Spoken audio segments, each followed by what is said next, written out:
It is just coming up on 11:15. Andrew Urquhart with you on the program today. 2 weeks to Christmas. Gosh, time flies when you're having fun and even when you're not. Actually, so much to be done between now and Christmas.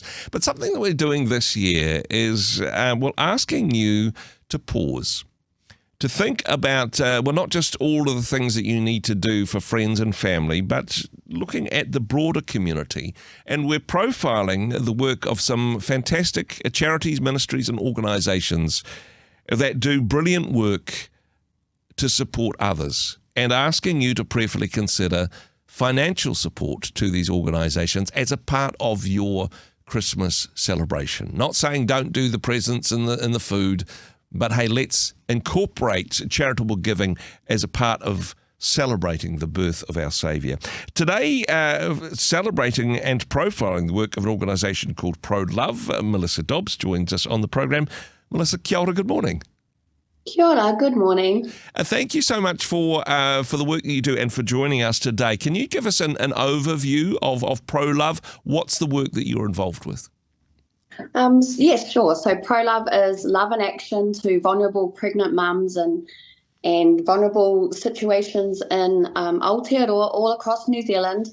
So we supply all that a baby needs, from newborn nappies to bassinets to bouncers to cots to prams, and we just supply the families with everything that they need, so there's no burden for them to carry. And we also do life with a lot of these families as well. I must say, very Christmassy. When we look back to Christmas, there was also an unexpected pregnancy, in the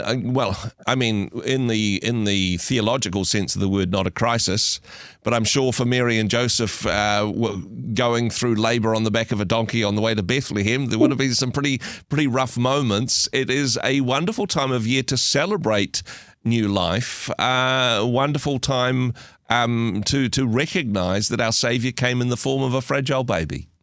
Yes, so right. And such a timely time to have a home for mums that may not have anywhere to go or sleep. We can offer that support. Talk to us. I mean, look, I appreciate you won't be able to get into specific details for privacy reasons, but talk to us about the sort of mums that you're helping with your organisation, Melissa.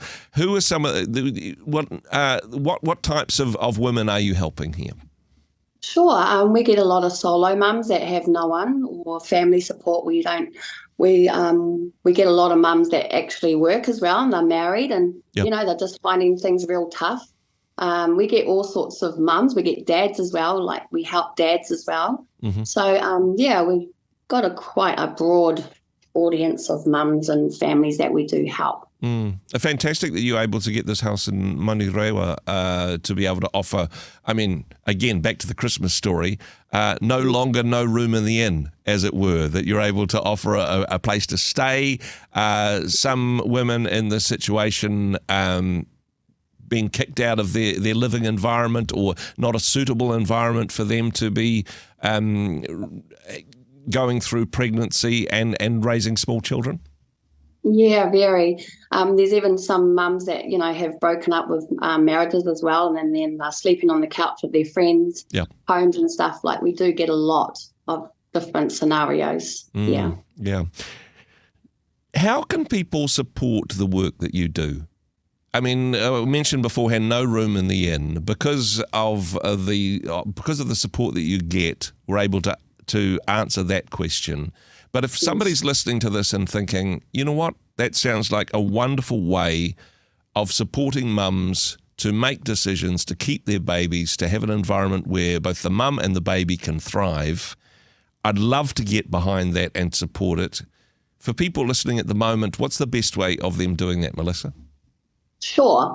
So they can reach out to us on Facebook, and we love prayer warriors. We would love people to volunteer their time, mm-hmm. or baby items or monetary.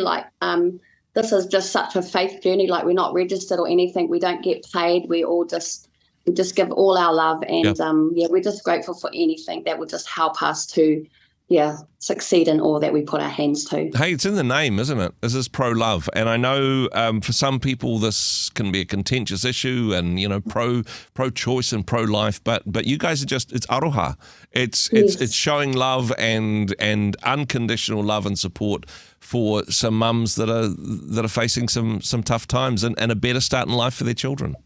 Yes, we're definitely that middle, person that we love those that have had a termination, like we walk through them. We love those that may be considering, and we love those that have also kept baby. Like it's just a broad, just a big love.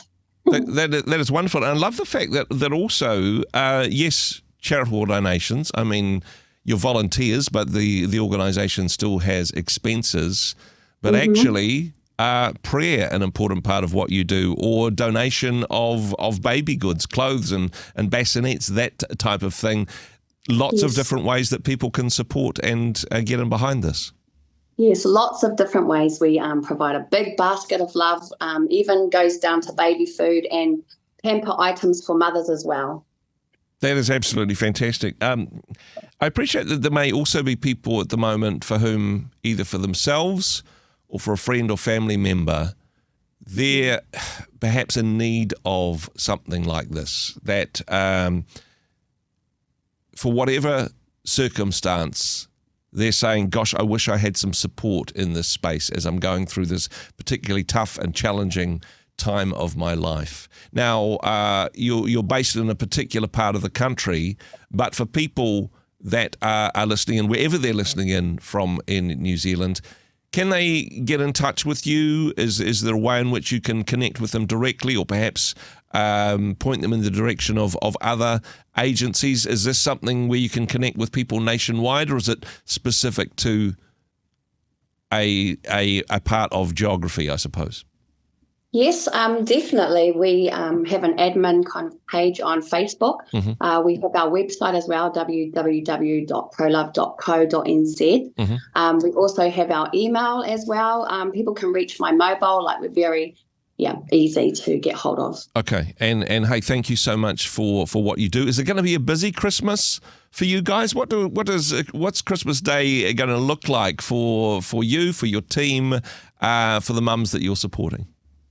Yes, definitely. I've decided this year that I'm not going to close down, because I realised last year was very hard for a lot of mums, and I felt stink to not be able to open. So I'm going to work all the way through, have the home open as well as be able to support them practically as well. Wow, I'm sure it is going to be a busy Christmas, perhaps a little bit of a messy Christmas, but hey, the first Christmas was also busy and messy as well. So hey, to you and your team, thank you so much for the work that you do. Thank you for the love that you share. And if people wanted to connect, as you say, either through Facebook or prolove.co.nz, Melissa, kia ora, thank you so much for joining us today. Kia ora, thank you for having me. Hey, thanks very much for joining us in the Rhema studio. Thanks very much for watching the interview. It's kind of nice to have an audience, actually. And if you did like what you watched, then do give us a like, do give us the thumbs up. And if you'd like to see more interviews like that one, or perhaps even better, subscribe and those interviews will come straight to you. Don't forget to turn on your notifications, and we'll see you in the next one. Cheers.